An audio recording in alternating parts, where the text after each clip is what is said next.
PDG, ça veut dire prof de gym. Ça veut dire que le rôle du leader, c'est d'entraînement, d'incarner la culture physique, prof de gym, la culture de l'entreprise et de donner une vision. Il n'y a pas eu d'accompagnement et de technique appliquée. Moi, j'ai un modèle de management très intuitif parce que j'ai démarré ma boîte à 24 ans et j'avais pas de modèle en tête. J'ai toujours fait confiance à mon intuition et je pense qu'on fait d'ailleurs jamais assez confiance à son intuition. Donc ça a été intuitif et c'est aussi le fruit de nombreux tâtonnements, expérimentations, parfois échecs, qui fait que progressivement on adopte ce modèle. Pour y arriver, il y a besoin de temps, il y a besoin de lever les freins, de lever les peurs et donc de donner du sens. Et je pense que de toute façon le point commun du collaboratif, des entreprises engagées dans l'autonomie ou dans la libération, même si j'aime pas ce terme-là, c'est l'humain. Le collaboratif, il n'est pas né tout de suite comme ça en claquant des doigts. Il est né d'abord de 3 ans en mode projet intense, où chacun était sur ses projets, travaillait en équipe en mode projet. Et puis progressivement, on est arrivé à une organisation où l'information circule.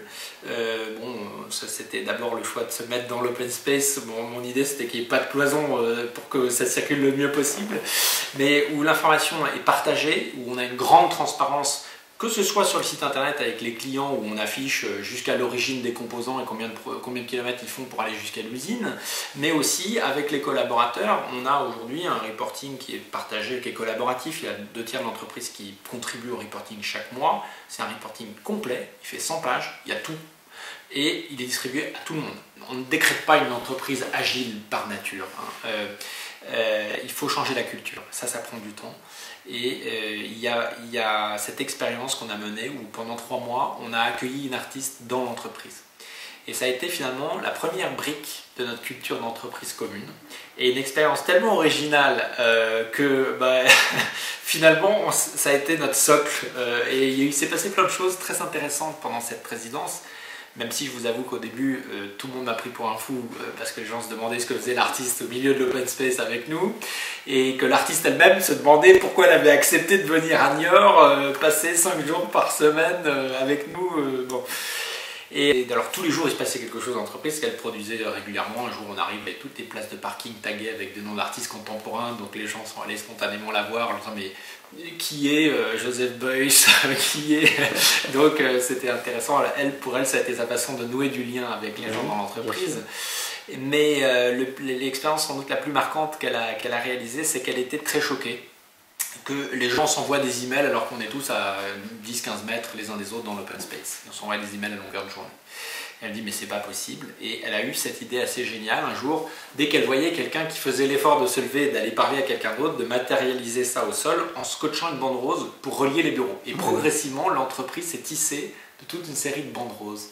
Et les gens ont compris l'importance du lien, du vrai échange. Et en particulier, parce qu'on est dans l'internet, parce qu'on est dans le numérique, il y a besoin de lien, créer du lien. Et je pense que l'entreprise, ma vision, c'est que l'entreprise, c'est un réseau social.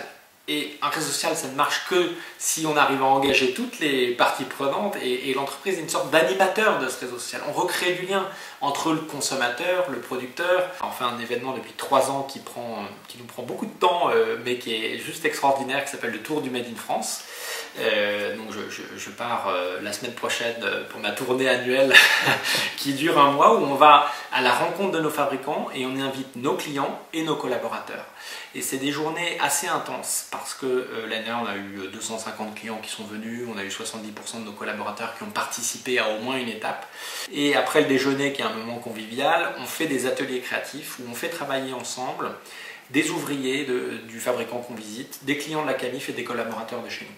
Et là, on imagine ensemble les produits de demain. Donc ça, c'est assez extraordinaire parce que c'est vraiment un processus d'innovation ouverte qu'on a mis en place. En 2014, lors de la première édition du Tour, on a imaginé avec les groupes de travail comme ça, collaborateurs, ouvriers et clients, un bureau connecté, dans lequel on peut poser son téléphone portable, recharger son téléphone, avoir de la lumière, avoir de la musique, pouvoir écouter sa musique au bureau, tout ça sans fil, sans rien.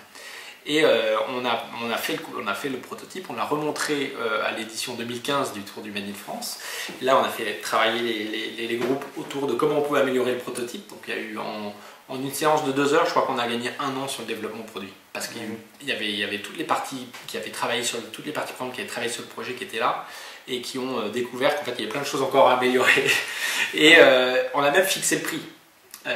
Voilà, et donc c'est devenu le best-seller du rayon bureau l'année dernière. L'année dernière, j'ai soumis l'idée au comité stratégique. On a un comité stratégique avec les principaux représentants des actionnaires que le budget 2016 serait réalisé par les collaborateurs. Alors au début ça a fait un peu gloops et puis je leur ai dit écoutez, on était un vendredi et le lundi j'annonçais à l'entreprise. Je leur ai dit lundi j'annonce à l'entreprise, dites si vous avez des contraintes, dites-les, exprimez-les et je leur donnerai comme une contrainte. Et puis finalement est arrivée une seule contrainte, c'est l'atteinte d'un niveau de résultat net. Le lundi j'annonce l'initiative au point du lundi et je dis qui est volontaire pour réaliser le budget 2016. On a eu 15 volontaires, on en a élu 9 et ils ont eu 8 semaines pour réaliser entièrement le budget de 2016, savoir qu'est-ce qu'on allait faire. Alors j'ai commencé par les faire réfléchir sur quelles étaient les forces et les faiblesses de l'entreprise. Il y a eu un accompagnement assez fort, donc il y a eu beaucoup de lectures, il y avait un atelier toutes les semaines. Ils ont fait des arbitrages que sans doute les managers, puisqu'on a également un comité exécutif d'entreprise avec les 10 principaux managers, n'auraient jamais fait. Par exemple, ils ont décidé de totalement couper le budget pub télé. Après avoir discuté avec les experts, demander qu'est-ce que ça avait comme impact pour ils ont décidé de couper le budget pub télé, ce qui était un choix très audacieux. Donc comme quoi on peut faire vraiment du collaboratif et aussi être très audacieux.